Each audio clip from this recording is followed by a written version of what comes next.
Okay guys, let's get started. This is going to be real easy. I'm using the full pages of the 8.5 by 11 and I'm cutting this 9 by 6. I'm not making the spine yet. I will do that after I tear. It's just a little bit easier. So I want to keep the spine intact. And I want to cut this down to 9 inches, and let's see, 9 inches wide. I'm going to stand up to do this so I can have a little bit more strength. And then I'm going to turn this around and go 6. And we will use these possibly later on, but this is what we want, 9 by 6. Okay, and then we will be tearing around here, and then we will make the spine. I kind of like to do like a rounded spine.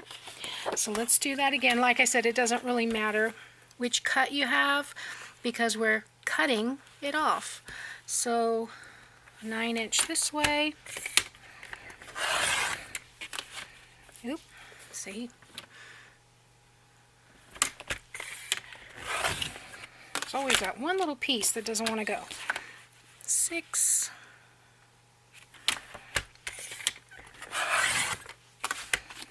And I have a 9 by 6. One more.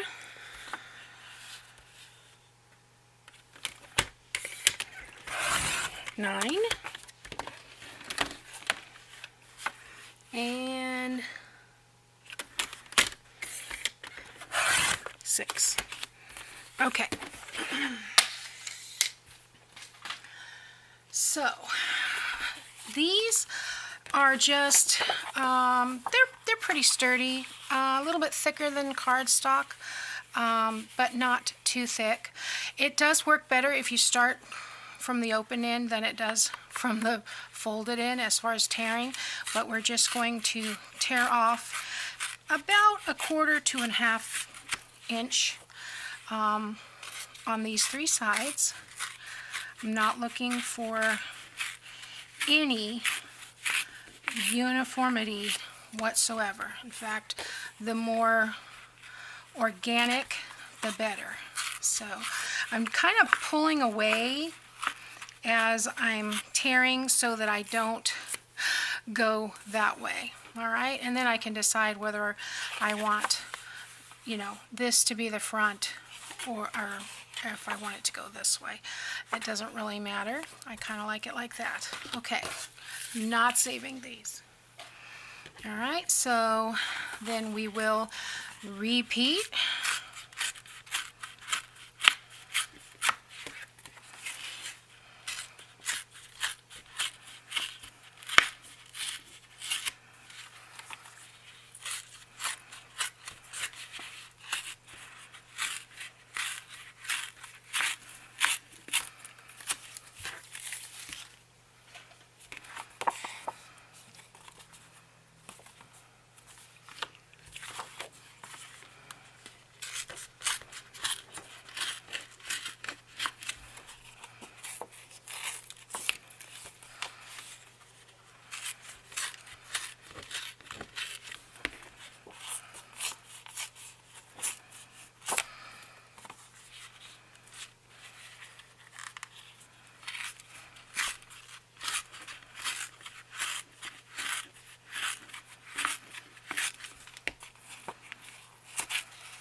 Okay, so now we have 3 covers.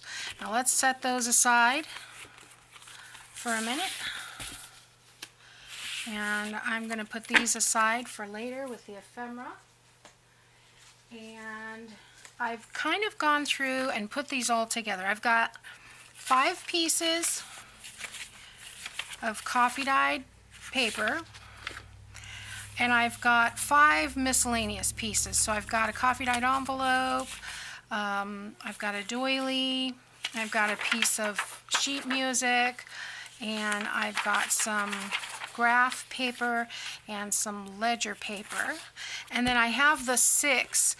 What I did was I took the whole collection and I just divided it into 3 piles. I came out 1 page short, so I printed an extra one, and it was the one with the bingo card, I don't even remember. So I'm going to use, because there's only 1 lined paper, I'm going to use that for the center. I don't want this. Why am I pulling that out? I want this. So I'm going to use this as a way to fold my pages. And what you want to do, if you're just doing 1 or if you're doing the 3, get your pages together. I've got 15. So I've got, no, is that right? 16. Because I've got 6 of these and I've got 5 miscellaneous, 5 coffee dyed. So we're going to be doing 15 pages. And then by the time we add all the ephemera and tags and everything, it's going to be quite full. So I'm going to use this. If you line it up at the top and the left, it just makes it easier to fold. Okay. Now these, we're going to go out. Okay. I'm not, like I said, I'm not worried about these lines because we are going to tear that off. But I am going to go ahead, now let's see. These are all on the outside. Only the lined one I want folded the other way because it's going to be the center.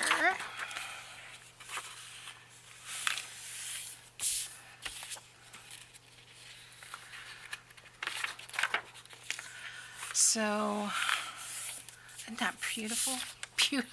Beautiful? Yeah, these papers are awesome. Love it. All right, so I'm gonna fold these the exact same way. I kind of like the holes at the top and the numbers here, so I'm gonna fold it like so. All right, although it's not gonna matter because I'm gonna tear it off. Fold this one over. We're going to tear around all these pieces. And I'll tell you what, when I started making journals, I would have never thought I would make a journal like this. And I absolutely love this style of journal. Now, let's figure out how to fold this. If we fold it this way, okay, it's going to be about a little less than 4 inches. That's with the doubles. If I fold one as the center, see if that makes it any smaller. No, it's actually bigger that way. So I want to do the 2 together in the center, and that will give us a little bit skinnier doily. Because of being tearing around, I want that to be shorter. And then this is folded already, and I think I'll probably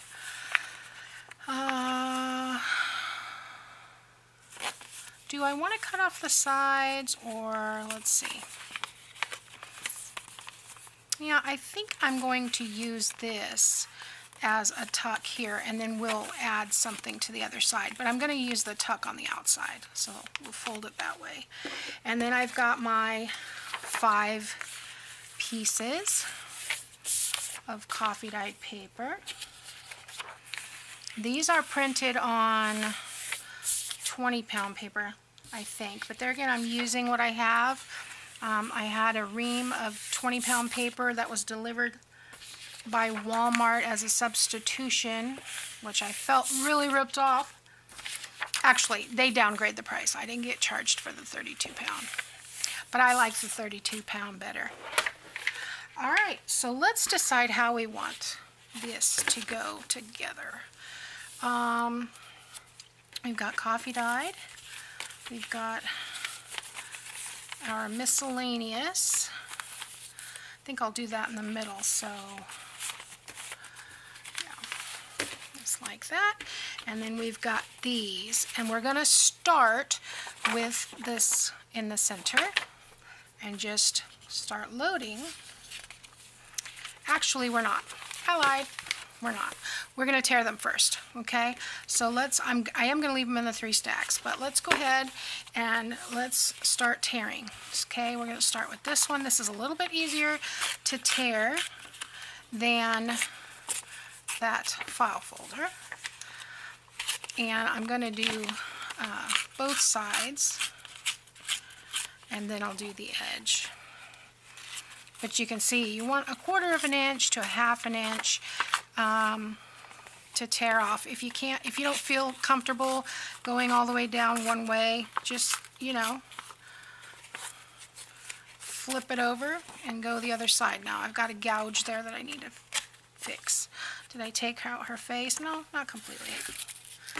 Alright, so there's one. And here's that centerpiece that I wanted to start with. So I'll go ahead and rip that one. If you don't want to rip these, you could make this journal the same way. Don't rip the cover, don't rip the pages, and then skip the tearing part and just follow the rest of the instructions, okay?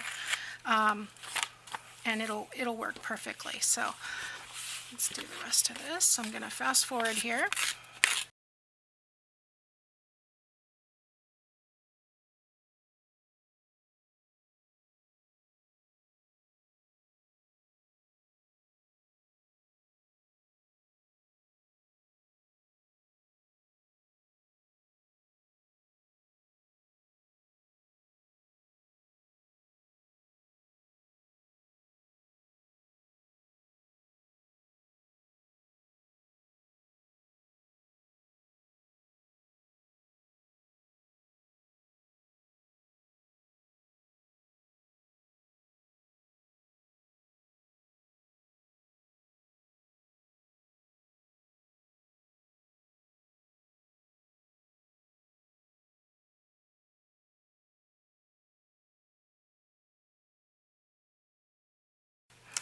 Okay, now we've got this batch torn, so we are going to go ahead, 3, 4, 5, okay, and then I've got these 5, and we're going to go ahead and put these together. So we've got the center,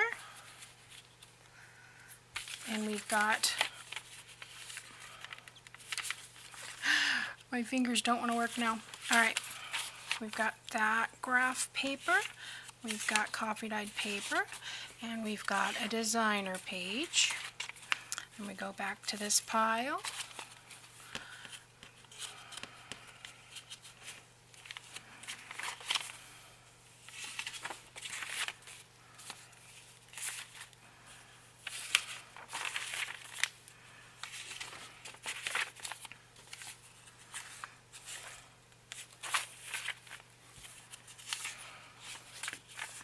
Yeah, I like those coffee rings.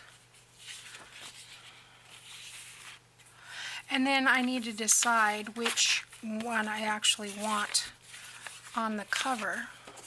I don't really want this one on the cover, so let me go back. I kind of like that one. I think I want this one on the cover. So I am going to take that out and put this one here. And, well, this isn't going to actually be the cover, but I mean the signature cover. But look at all the layers. Isn't that beautiful? And I will ink around this, but I'll do that off camera. And then we will put a cover with it. There we go, like so. And that's one down. And 2 to go. And I'm going to do those off camera, but I do have the other 2 signatures put together here. So next time we come back, I will, well, I guess we'll just start on the cover. Go ahead and decorate the cover, because the cover is my favorite part of this whole journal. I mean, the whole journal is my favorite. I just love it. But with these papers, I think it's going to be fabulous. So thanks for watching. I'll see you next time.